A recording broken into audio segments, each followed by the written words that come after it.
Well, this one's going to be real hard to talk about. I mean, what the things we do to women and black women, I don't. Yeah, can't wait to do this with you for an hour, girl.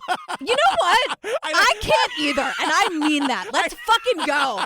Pull over, everybody.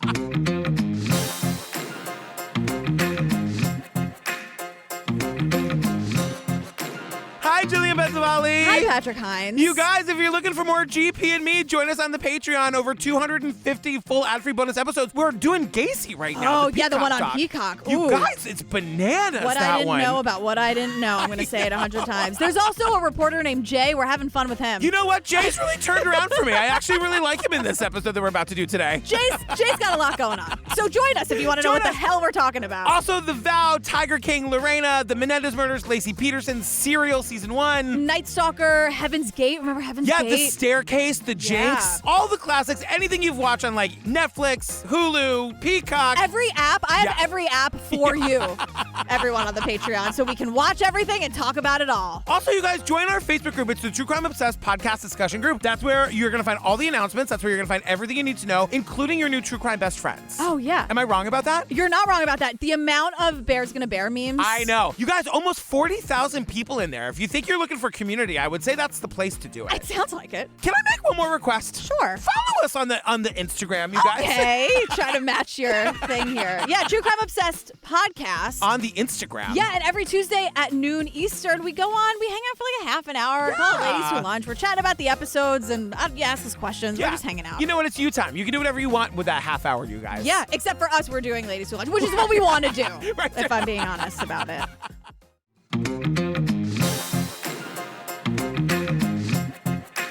All right, girl. Okay. This was a GP pick. What are we talking about today? I'm not putting it on you. I'm just saying this was a rough watch for me. It was, but I demanded we do it. Yes. Because goddammit, the story needs to be told. You guys, this story is so important, and I got a lot of feelings about it. And we hear from the survivors, which is what I love. Anyway, it's called Monster Preacher. It's on Oxygen. It should be a major motion picture. This story should be the story that everyone knows. These women are unbelievable. It's called Monster Preacher. Did I do it? You did it. Okay, great. You did it. I feel like you're looking at me like, and I'm like, do we start? How do we do this? I'm out of practice, it feels like. We just did this the other day. He preyed on people who could not fight back.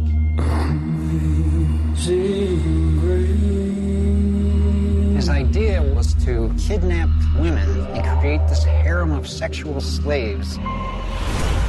Gary Heidnik put me in that basement. I screamed and screamed. Is he just bringing me here to bury me alive? What did I do to deserve to be tortured and raped? He was trying to get these girls pregnant. He wanted to raise a perfect race. And then I realized he was upstairs burning Sandy, cooking her so he could dismember her body. But it wasn't for her, I wouldn't be here. Because I ate her. I made up my mind I was going to make every effort possible to be able to get out of there. He would actually have church services on the first floor of his house while girls were in his basement chained together. So it's all about this guy, Gary Heidnik. Girl, may I? May I do please? It, please. Doesn't it hurt? It does.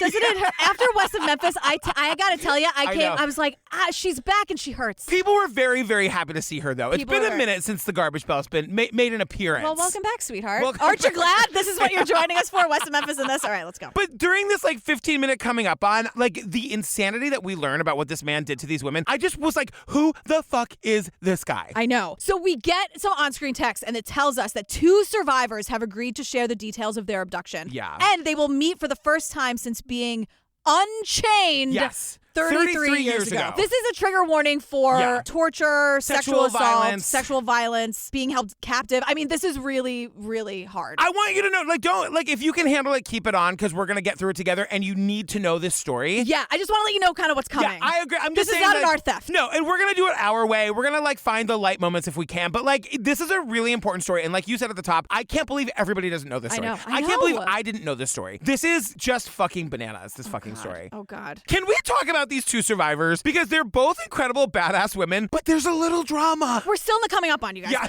One of them is like, And I think, God put me there to save the other girls. God put me there to save the others. And I'm like, Yes. oh my God, what a Yes. hero. And then the other one is like, She should just told the truth from the beginning, and we wouldn't be here now. well, she should have told the truth from the beginning. She's not a hero. And I'm like, wait, what?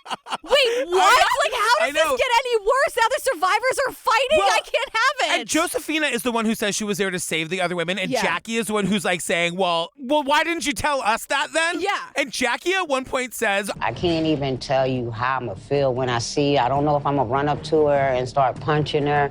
I don't know if I'm going to run up to her and hug her. I'm going to see her for the first time in 33 years. I'm either going to hug her or punch her. And I'm like, oh my God, you and guys. let me tell you, we see their meeting, hold tight. Okay? So we meet one of our survivors. Her name is Jackie Askins King. Yeah, and Jackie was like raised in the projects in Philly, and she had this really tough life. Like she said, starting when she was 12 years old, that's when she started working the streets. I think she was a very, very young sex worker. Mm-hmm. She said she had a mom who was great, but the mom was like a mom and a dad. And Jackie says she didn't want to listen to the rules, so she would run away a lot. She would find herself on the street. And at 12 years old, she says she was like dating with / living with / in a relationship with this 22-year-old man who was selling drugs that she was doing. She had a very, very hard young life. Yeah, and she says like she grew up real fast and it was a really bad situation. So, that all started when she was 12, but now years have gone by and she says like she was just really going into the deep end of the streets, and she says, and that's when I met Gary Heidnik. So pause on Jackie. Yeah, we'll come back to her because now we got to meet Josefina Rivera. So Did you say Josefina? yeah, is it Joseph? Josephina. Is it You're right. I'm just trying to say everything the right way, Jillian. You and me both. Are you kidding me? Yeah, Wait. Josephina Rivera. Okay, sorry. Josephina Rivera. So we either hear her referred to as Josephina by like the narrators and then Rivera by Jackie because Jackie doesn't like her very much. To this day, Jackie calls her Rivera as though they're in prison together. Which they kind of were Yes, in for their sure. own way. So there's like a lot of history there. But Josephina says like, I gotta tell you, I had a really great upbringing. Yeah, she says like she has these like one-liners right out of the gate. She's like, My upbringing and discipline from Catholic school, I think that had a lot to do with me surviving Heidnik. surviving Catholic school had a lot to do with me surviving Heidnik. Yep. Yeah. She was like, I took what I learned. Yes. I'll tell you, I went to 1 year of Catholic school. How do you think that went? Not great. Not great. Not great, Bob. And she's like, look, I wanted for nothing. I grew up in this great foster home, wanted for nothing, went to school. I graduated from college. And she goes, and just somewhere down the line, I started using drugs. And it was cocaine that she goes, that really made her distracted. Yeah, and she goes, because, she needed money to support her habit. And that's how she like got into sex work, basically. And that's also how she met Heidnik. So now it's November 26th, 1986. It's the night before Thanksgiving. Biggest travel night and biggest bar night of the year. Day before Thanksgiving. And suddenly I really want a cocktail. Yeah, same. So Josephine has 3 kids, and God, this is... Yeah. She was working the street to get money for Thanksgiving dinner. And I gotta tell you this, like, Josephine is telling us the story about how she ended up with this guy Heidnik. And, like, we're saying it with sad tones in our voices because what happens to them is terrible. But, like, Josephine is a very strong woman, and she's just telling us the story plainly.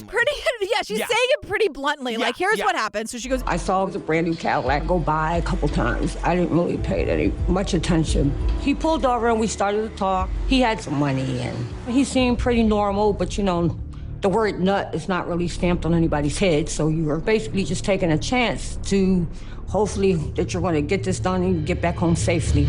Talk about one-liners. I love She's this. like, he seemed pretty normal, but, the word nut isn't stamped on people's heads. So, and I'm like, Josephina, we're going to have a nice time. And the thing is, like, she gets into the car and she has this rule that she does her sex work in the car. Right. She doesn't go to people's homes, but she broke her rule for this guy because he seemed normal. And that's basically how he got away with everything. Yep. She said that was the first time she made an exception to not do the sex work in the car. So she goes, when we got to his house, there was nothing that looked dangerous. I mean, he had coin change in his kitchen on the walls and stuff like that. He had some dollar bills glued on his stairway, like going up to the bedroom. He had pinball machines, but there were no intuitions like he was a bad person.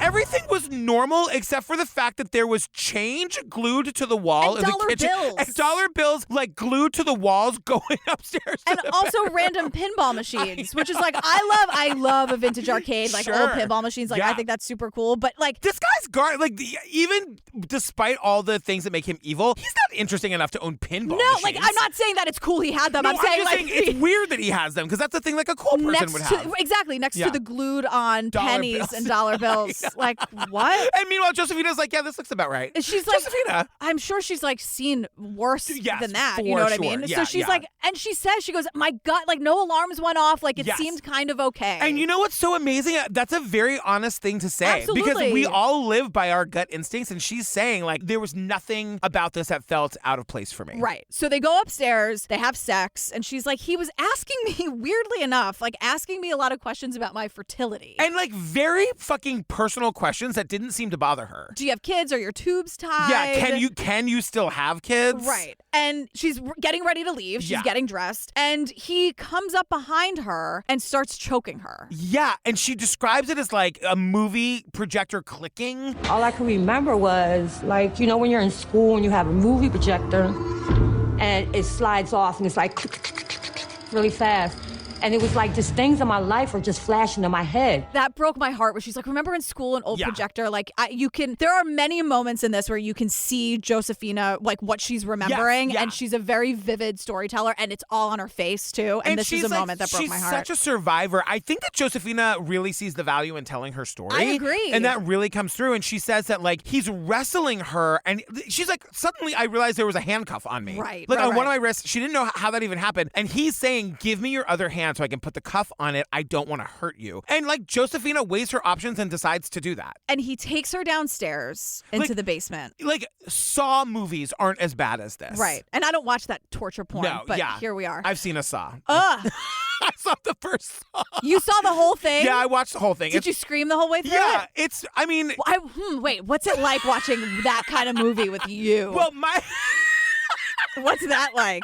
I like scary movies. Me like, too. But it's like a workout. I like having gone to the gym. I like having watched a scary movie. The experience of living actually through it is pretty brutal for me and everybody around. I was gonna say no. I'm talking about the person next to you, but you kind of answered that question Because too. It's a lot of me being like, Oh, is it? Oh, who's that? Oh God, they're coming! Ah! Yeah, I get it. I don't know why I asked the question when I just know exactly what the answer is. So he takes her downstairs. He puts her in a hole, and Josefina's like, a hole in the basement. So She's we're like, is in the this- basement, and then there's a hole in the basement. she's like, is this a grave? Like, Yeah, what is yeah. going on? So she passes out. I don't know if he slipped her something or it just like knocked her in the head or something. Yeah. And she wakes up and she's like chained up in this torture chamber. I mean, this is a horror movie. It's a horror movie. And Yeah. so she's like crying and screaming and pounding. And he comes down and he starts like beating her up and telling her to shut up. Yeah. And it's just like, this is her first night in this horrible, horrible nightmare. Yeah, so the next day, he takes her out of the hole. He puts some weird, I don't know what these are. They're like muscle binders or whatever she calls them. I don't know what they are. It's some weird torture device. Yeah, they're like shackles though. So Yeah. he's like shackling her and chaining her to a sewer pipe. So she's out Exactly. of the hole now, but Yes. it's not much better because she's still in this like dank basement. But like, it starts immediately opening up to her about his fucking plans. He talked to me like he knew me for years. He was saying, like, you know,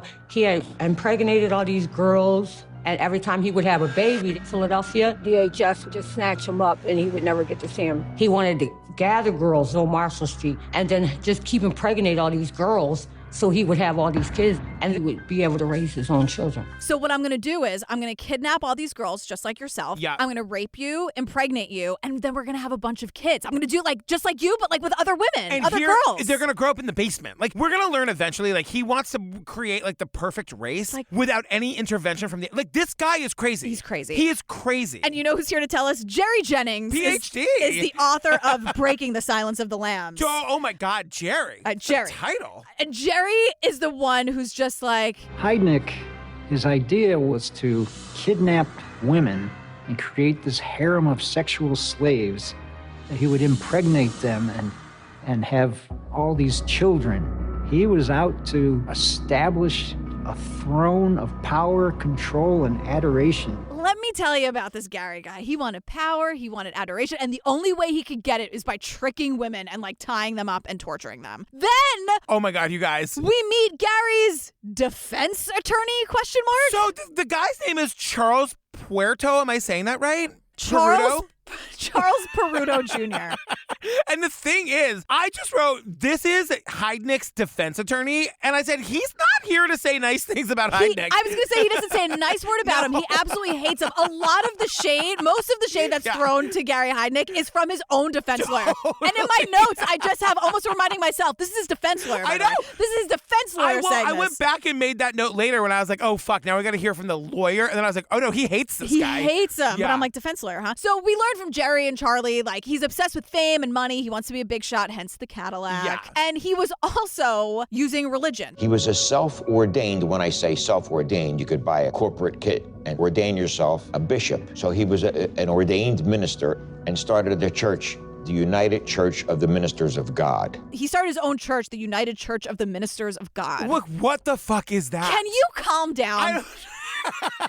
Can you take one word of it? I know. United Church, like it's a mouthful, number one, Yeah, and it's like, oh, I know what you're all about. This is insane. And the thing is, like, we learned eventually that he would have actual church services on the first floor of his house while these women were chained up and being tortured downstairs in the basement. Yeah, and again, his own lawyer's like, oh, they called him Bishop Heidnik. Oh, we loved it. Oh, we loved this shit. We also learned that somehow he's like a master of the stock market. And so he wants to also use his religious status to become tax exempt. And it fucking works. Right. So he just like put a sign on his house like, this is a church now. And because this country's fucked up, they're just like, okay. Oh, great. Like, you don't have to pay taxes. So Thank you, Bishop. Thank you for bringing your church to our neighborhood. Who is going to okay? Because you know, like who? Like, you know the donuts and coffee are terrible. So he had a 148 IQ, to which I say, who the fuck cares? I don't care. And how much even is that? Is that a lot? I don't know. It's a lot, but I don't care. Yeah. What do you think my IQ is? A lot. You think? I do. 148? Yeah. You didn't know. I think you're incredibly smart.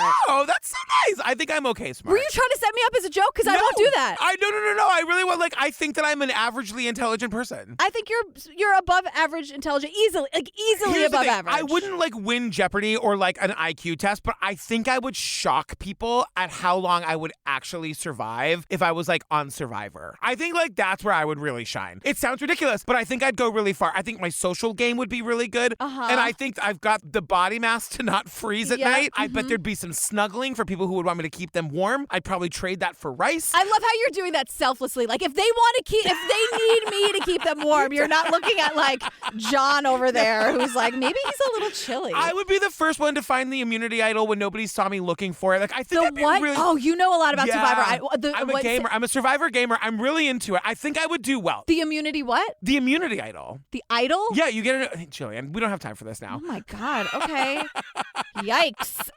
So Gary made like... Do you see the look of disappointment in my eyes when I'm like, I have to explain an immunity idol? Yeah. Next thing I know, you're going to want me to explain to you what tribal council is? Absolutely. Yes. I don't... I would do really well at tribal. I'm just saying. I believe you. Even I may not know what it is, but I believe in you and I believe you. So Gary, this asshole, made $700,000, quote, back then in the stock market in like the 70s. Of course, I Googled. That's like $2 million today. Yeah. Why can't you just go enjoy your millions? Why are you going to torture the women? Because he's dead inside. He's just like a demon on earth. So in 1983, he moves to Philly, and we meet Doris. You guys, we meet his next door neighbor, Doris, and I just said... Doris is like, can you wake up, sweetheart?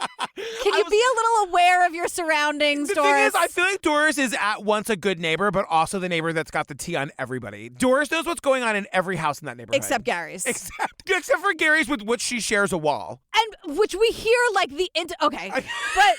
She's like, he would tell me he wanted what I had, a family, 3 beautiful girls. You know, he wanted to have a wife and children someday. He really wanted a wife and kids, and I'm here screaming, it's not the way to do it, Gary! I know. Unhand them! Well, then we also learned that apparently he had a, quote, Filipino mail order bride, to which I said, that is surely something we don't say anymore, right? I don't I don't know. I Googled it, and I just got sent to websites about mail order brides, which I'm still not entirely sure if we're allowed to say. I don't think that we're supposed to say. I mean, that can't be a thing we say anymore.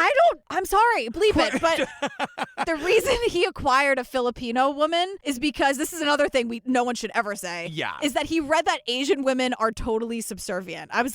This is so wrong. It's so fucking crazy. And then he immediately starts beating her, and the wife is complaining to next door neighbor Doris, who can hear through the walls. The walls are paper thin, but now that I'm saying it out loud, I feel like Doris's memory is selective, because if the walls were really paper thin, we probably wouldn't actually be here. Right, because then she's like... His wife told me, she says, oh, Gary hit me. And I said, well, don't let him do that. I said, and if you can't stop him, then you need to leave. And then it wasn't long after that she left. Don't let him hit you. Yeah. If you can't stop him, then leave. And I'm like, Doris, that's a lot easier said than done. Please don't yell at this woman who's going through some trauma right now, Doris. Oh my God, right. Like, she just came over to have a reprieve and maybe a cup of tea. And a little bit like, don't let him do that to you. Excuse me. Gary's the only one doing anything. I know.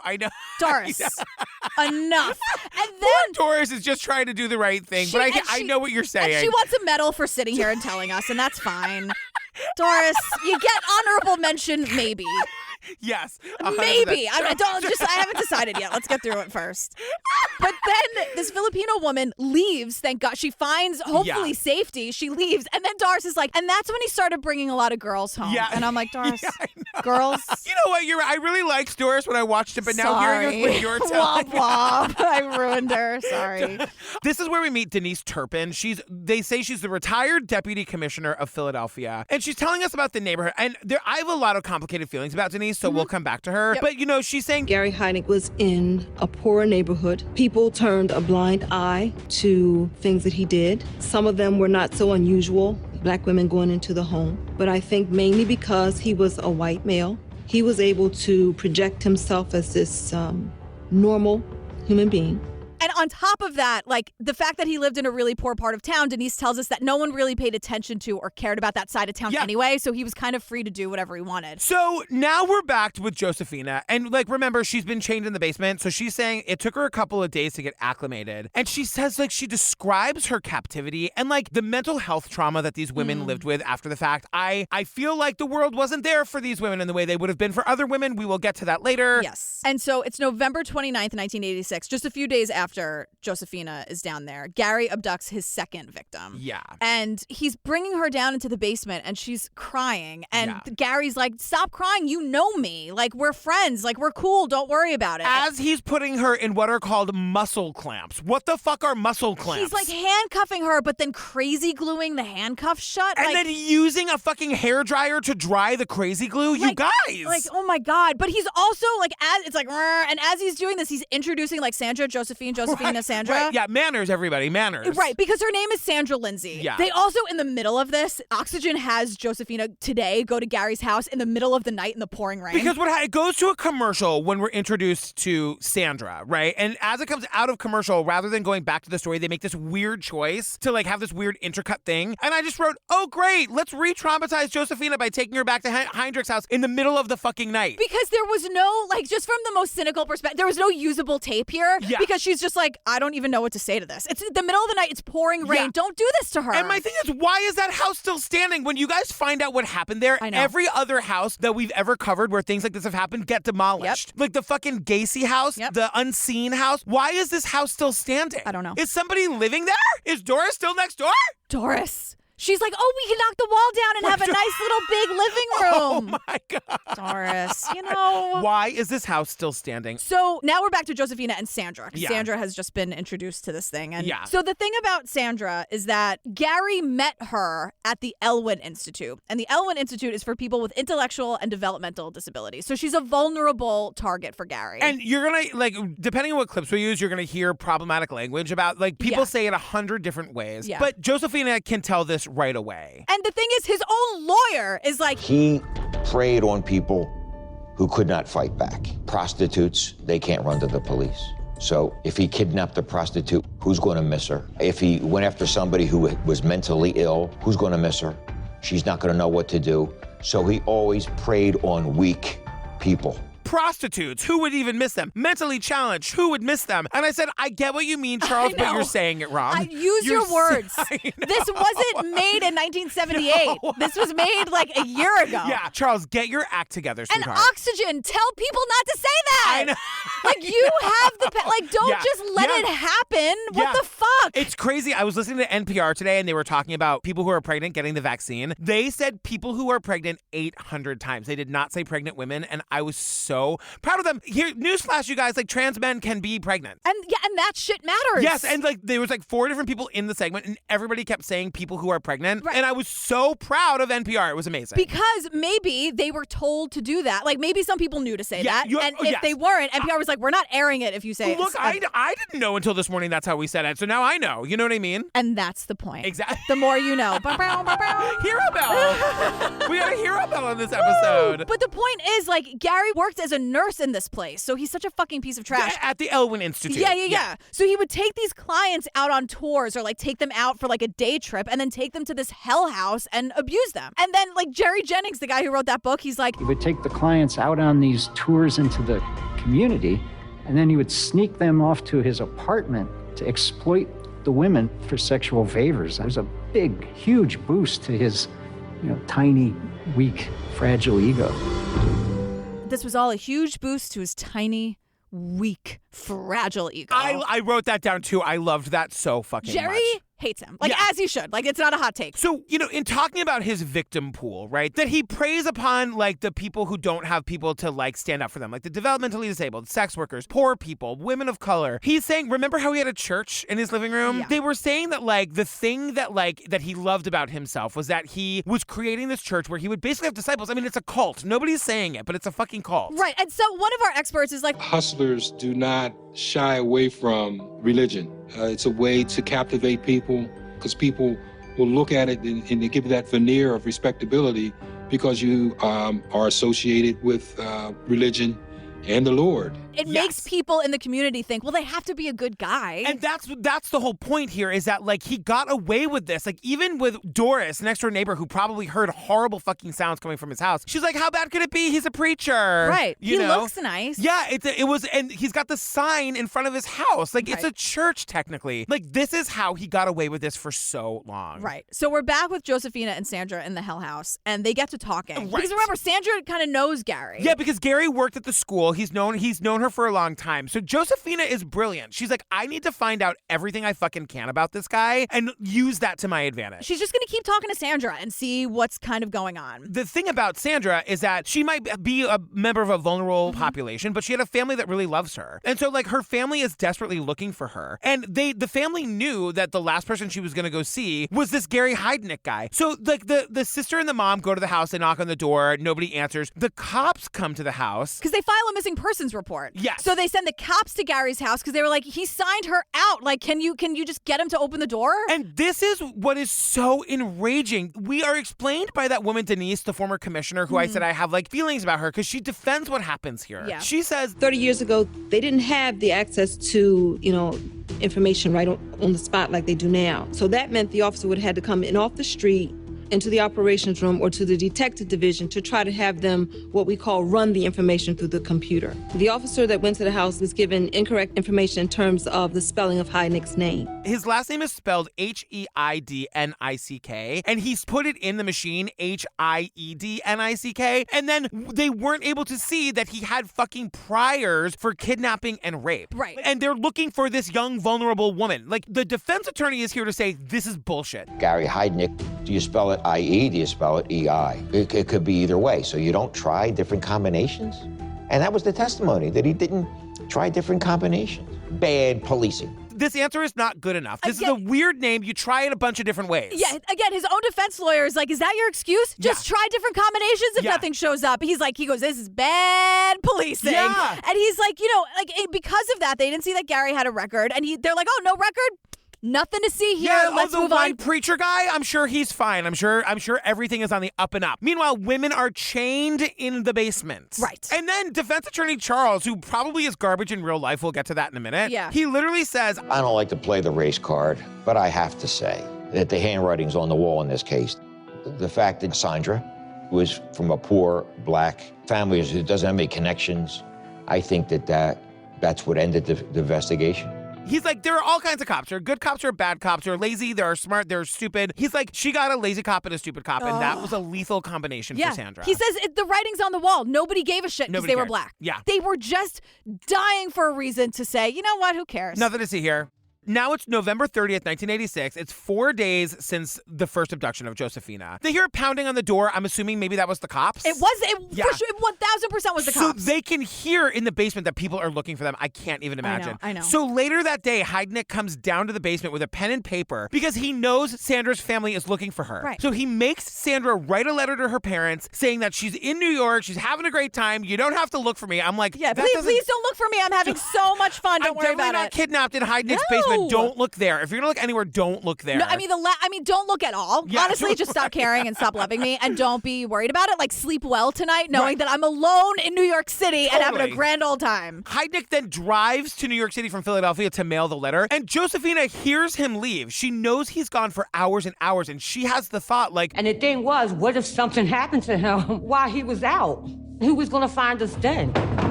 So when he came home, and I told him I knew he was going for like hours and hours and hours. And he was like, really? And I remember him saying, well, I have a solution for that. This is something I would really love to just blow through this as fast as possible. Yeah, it's terrible. He realizes that they're listening to him, and he says he has a solution for that. And he goes and gets a screwdriver and basically tries to rip out their eardrums so that they can't hear his movements. And this is one of those moments where you can see her feeling it and remembering it. Yeah.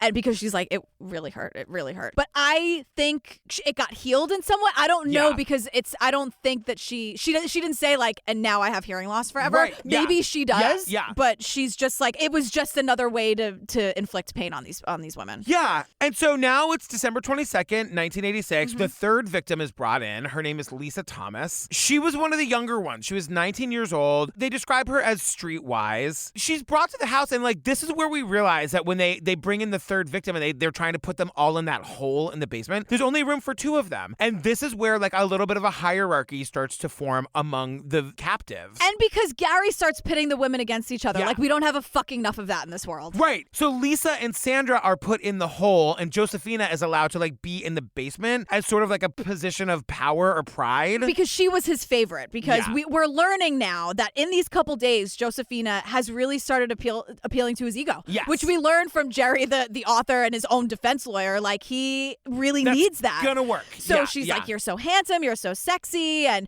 then he starts talking about this plan. He was trying to get these girls pregnant. He wanted to raise a perfect race with no influence from the outside world in his basement.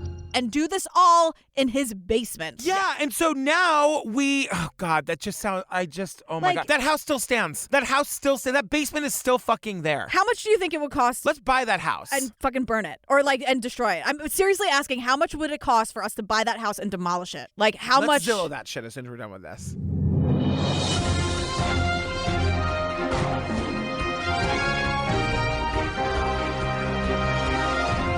Okay, you guys, breaking news. Breaking in. So we paused the recording because we wanted to see if we could buy the house and demolish it. Yeah, we were honestly like, I wonder how much that would cost to buy. And we learned that as of recently, it's been totally demolished. Thank fucking God. But like Josephina, like when they were filming this documentary, she went back and stood in front of it. It was still there then. As of as of filming of this documentary, it was still there. So Oh my God. Josephina, I hope that helps you, at least that it's gone forever in some way. Yeah. Right? So now it's January 1st, 1987. Victim number 4 is brought in. Her name is Deborah Dudley. She's a sex worker. And like, we learned that Deborah just never stopped screaming. Deborah Dudley never stopped fighting. She was very resistant and always gave Gary a hard time. From the beginning, Deborah kept acting up, and I mean acting up and hollering and screaming and, being defiant and rebellious.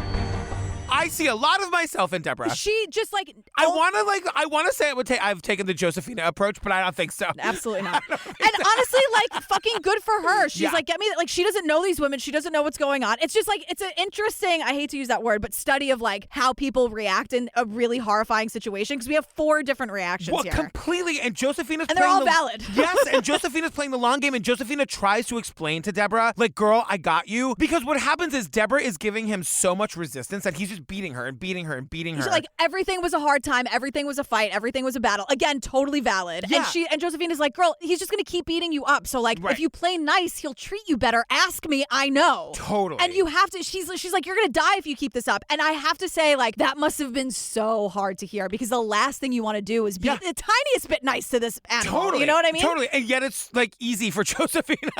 She's like, it's a very, everyone she's looking at that chessboard, Totally. you know? Yes. So now, victim number 5, January 18th, 1987. This is Jackie. Jackie's the other woman that is with us in this documentary. Right. And she was 18 years old when this happened to her. Yes. I was working on 16th and Poplar, and when I seen Gary Heidnik car, he said, well, how much would you charge me? It was this other girl, and me and her was actually arguing over Gary Heidnik, and he ended up picking me. And it's another one of those stories where, you know, she felt that he was normal enough and he invited her over, and she doesn't usually do that, but she went and they're playing video games together. And then all of a sudden he's just like violently attacking her. The same thing that happened with Josephina. The handcuffs on, she's downstairs, and he puts Jackie in the hole, and Josephina again says, stop screaming. I got you. Like, she let's says, do this. I'm going to get you out of here, but you have to be patient. Yeah.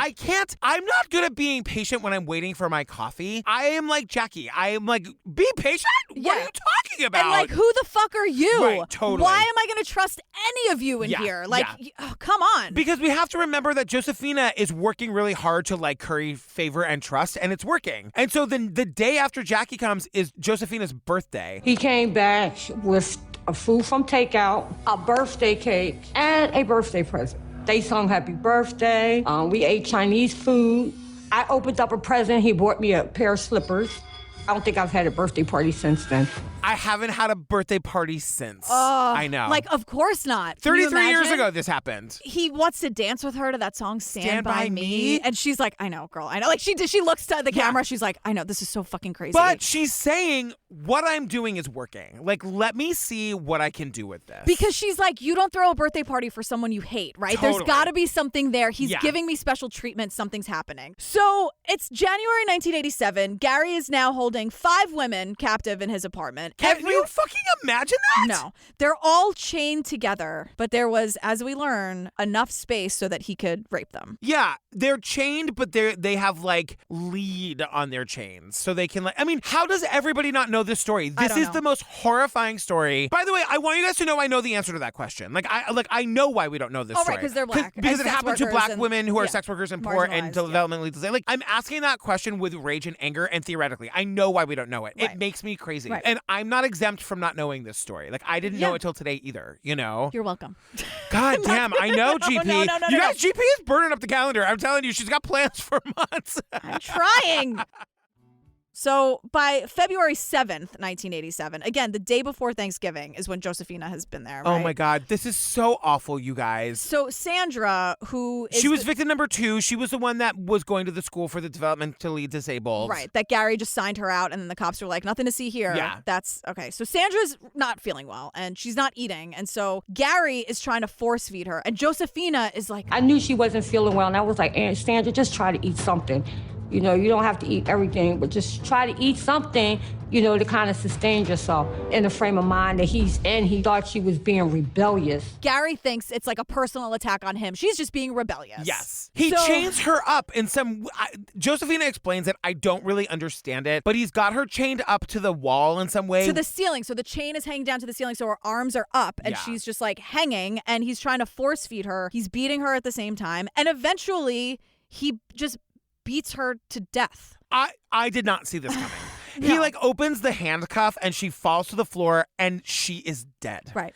I screamed out loud. It's unbelievable. Like, the humanity of it is so fucking awful. Yeah. But then my next thought was like, also now he's got a dead body he's got to deal with. Right. What's going to happen there? And now Gary is blaming Debbie, the like extra rebellious one, the fighter, like for Sandy's death. Like nothing really makes any sense. Like Gary was the only one abusing her and beating her. No one understands why Gary's blaming Debbie. Well, except for Jackie. Right. Jackie's got a thought on why Gary is blaming Debbie. And we didn't understand why. But it's whatever Josephine Rivera told him. She had to put everything on us to make it seem like we was the troublemakers and she was just going with the flow. It was just all lies that she was telling for us to get in trouble. According to Jackie, she's trying to curry so much favor with him that she's turning on them. And he believes her. Right. And so Charlie, the defense lawyer, is here. And he's like, look, Josephina knew that Gary was always watching, right? Yeah. So she convinced Gary that she was his ally. And he bought it. I believe this to be true. Josephina had everybody's best interest in heart. I think Josephina knew from the beginning the only way any of them were going to survive was with her plan, whatever that was going to be. So in moments like this, when it sounds like Josephina's just trying to save herself, it's not true. It's not true. And she knew that she couldn't tell them. Right. She knew. I mean, who on earth can keep a secret like that? Right. Right. Because other than Josephina, you know what I mean? Like Josephina's saying, like, if I tell any of these women, they'll tell him to get food, to stop getting beat up, like trying to curry favor. She has to keep it to herself. Right. Or they'll ask her questions and start talking about it and he'll overhear it and then it's over. Right. Exactly. So we cut back to Jackie. You guys, this is really, really, really bad. If you're listening with kids, please don't. Please stop. And I hope you got them out of here in the first 2 minutes of this episode. Not a mother, but good God. Daisy, what do you think? You like this episode? Yeah, she has notes. So we find out that after Sandra died, all of a sudden he's feeding meat to the women downstairs, you guys. And Jackie says... And then I realized that the whole time he was upstairs burning Sandy, cooking her so he can dismember her body. It wasn't for her, I wouldn't be here, because I ate her. Like, these women are starving.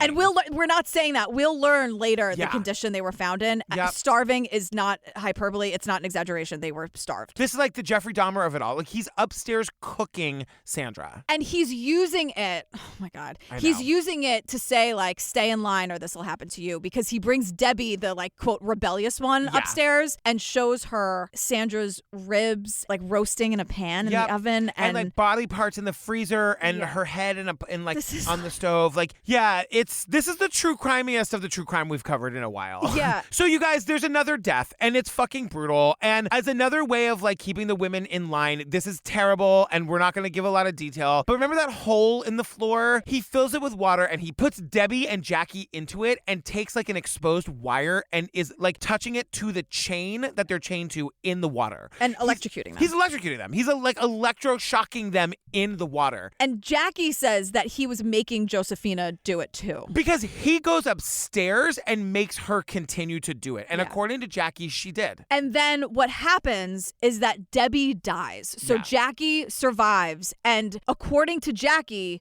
Josephina Rivera killed Debbie because she continued what Gary told her to do. And if you just swerved off the road, you shouldn't have been driving. But more than that, story is so insane. I cannot believe that everybody doesn't. How do we all know about Gacy? How do we all know about Dahmer? How do we all know about white dudes?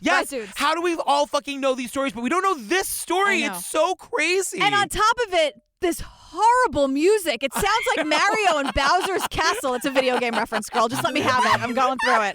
It's like these sound effects and this like... You played video games? Like old school Mario? Hell yeah. All right, great.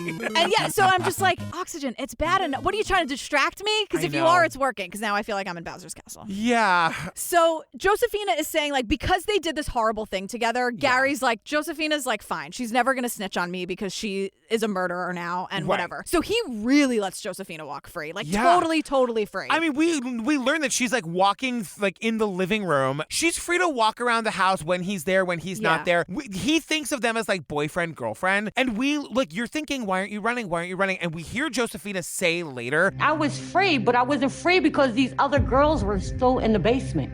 Even if I get away, the first thing he's going to do is get rid of them because that's all the evidence.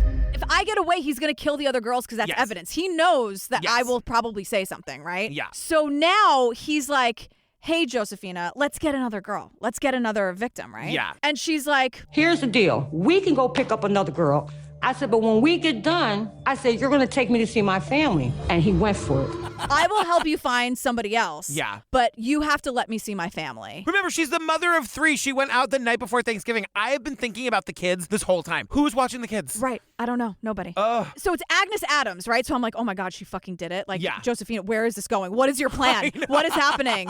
So Josephina didn't know Agnes, but Agnes knew Gary, and she was a little bit older than the other woman. It's still the same thing. She's a sex worker. She's a black woman. Yeah. And so now imagine you're Jackie. Josephina leaves after this beautiful spa evening she's had or whatever. In Jackie's Totally. mind, she's walking free. And like, here's Josephina and Gary with like a new girl downstairs. So Yeah. Jackie is fucking livid and terrified, Because right? she thinks Josephina and Gary are legit cahoots. working together. Right. So Josephina's like, I'm seeing this like look of total betrayal. And she's like, if you would just hear me out, like I Yeah. can't tell the truth. So what happens is Josephina's like, okay, cool. Did you tie her up? You promised me I can go see my family. Like TikTok, we gotta go. Yeah. And he's like, okay. And then, but she's like, wait, Gary, hold on, Yeah. sweetie, Yeah. sweetie baby. Yeah. I can't take you with me because I've been gone for so long. I said, they might even be like upset with you because I haven't been in touch with him. You could wait for me at the gas station at 6th and Girard because I only live down the street. And I'll go down there and talk to them, and then I'll bring you down there and introduce you.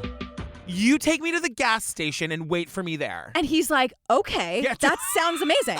And Josephina, the I'll get fucking some Cheetos, a Mountain Dew. Yeah, I'll just hang out at the Sounds gas station with that delicious. fluorescent light that hardly works. It makes that sound. Yeah.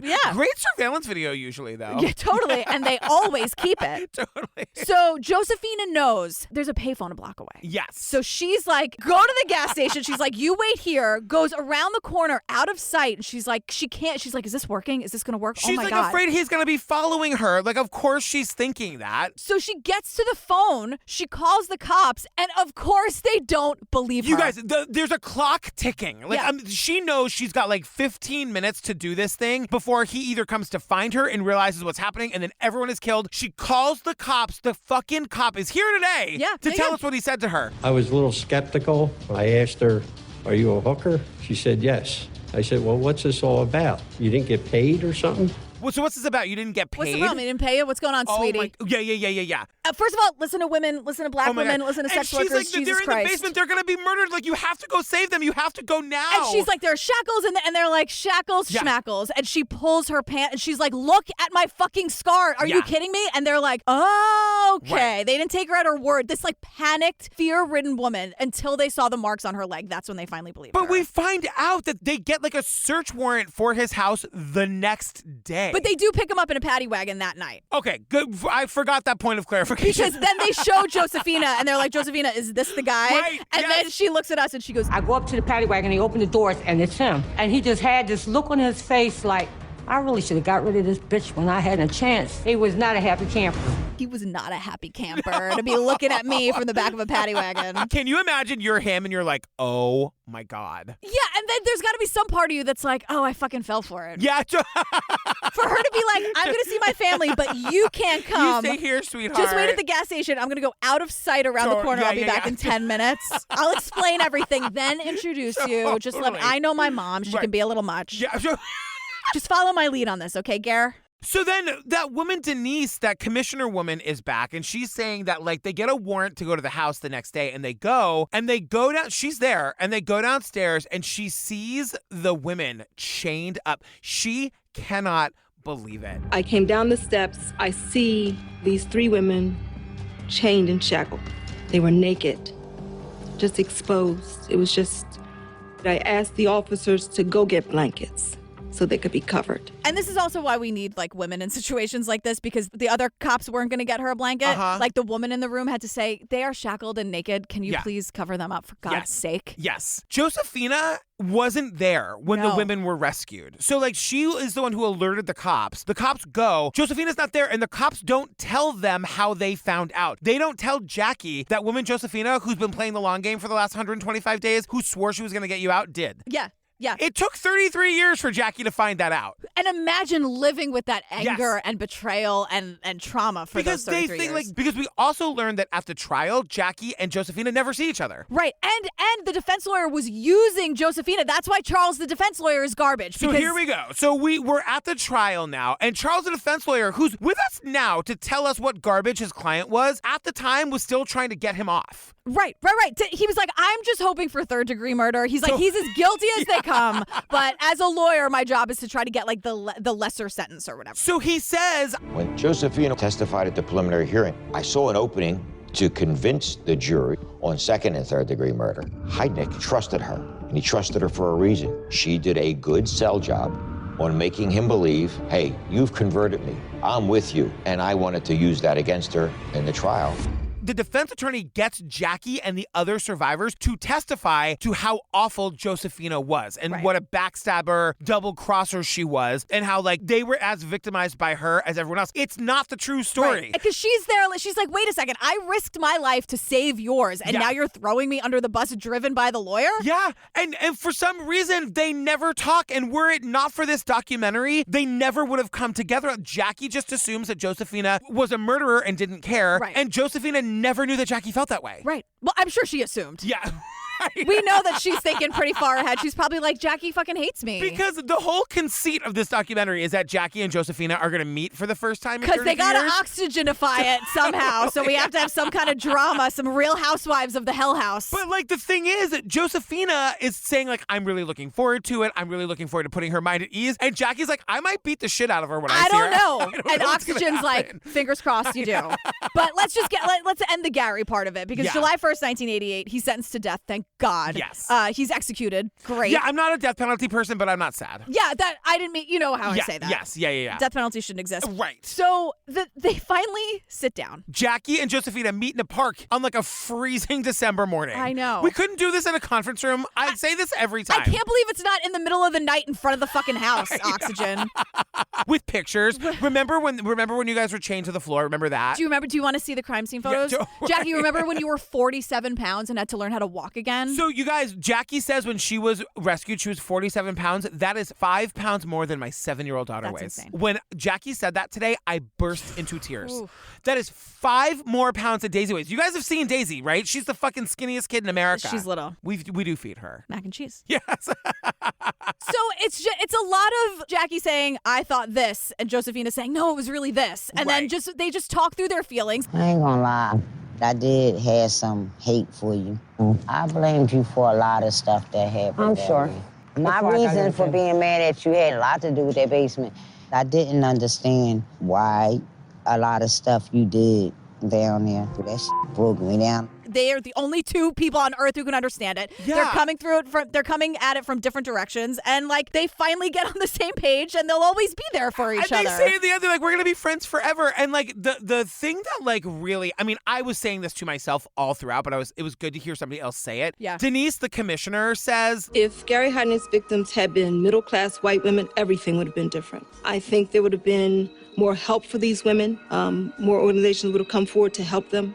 And absolutely, it would have been different. These women talk about this trauma to them like something they survived. And something that they had to that they survived on their own. They survived the mental health of it afterwards on their own. And that's just not how it would go if this happened to like middle-class white women, is what Denise is saying. And I totally agree with that. Yeah, because it even ends with it's dedicated to Sandra and Deborah who died in the house. But Lisa Thomas survived for 93 days and Agnes Adams spent 16 hours in the house. Remember, because she was the one that Josephina brought. And neither of them were found for an interview. They just weren't found? It says neither could be found for an interview. So I would understand trying to stay under the radar and not want to talk about this. But again, and not saying that having counseling would make them want to tell their story. Yes, yeah. But it's it's just adding to that. Nothing's really changed. And the fact that we're just now, after all these years of doing this podcast, telling this story proves that really nothing's ever changed. Fucking great.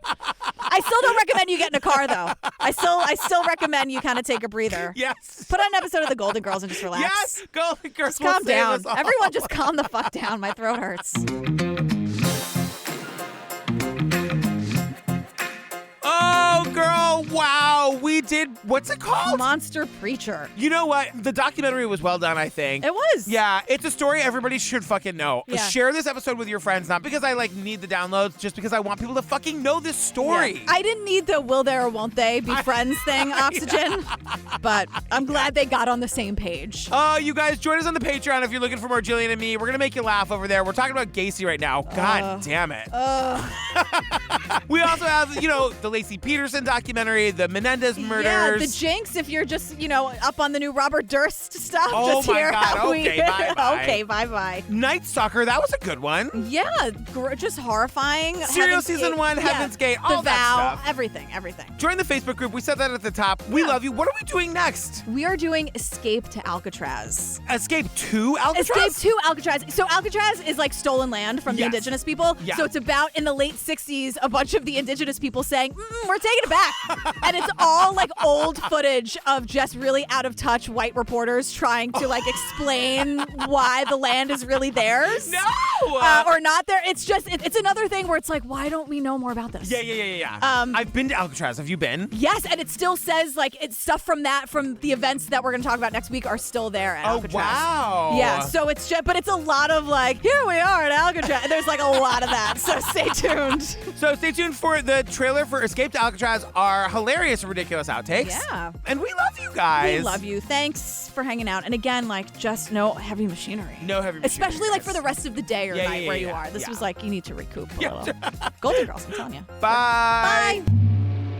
American Indians unexpectedly stormed ashore on Alcatraz. They had slipped by the Coast Guard patrol and onto the island sometime during the night. Declared the island Indian territory. For more than 100 years, Alcatraz Island in San Francisco Bay served as a prison. In 1969, it freed a movement. The choice now lies with the leaders of the American government to use violence upon us as before, to remove us from our Great Spirit's land, or to institute a real change in its dealings with the American Indians. Led by young people. We were just frustrated and upset about what had happened to our people. And told to a nation on the nightly news. The island was a prison, but now it's an Indian reservation. When American Indians escaped to Alcatraz.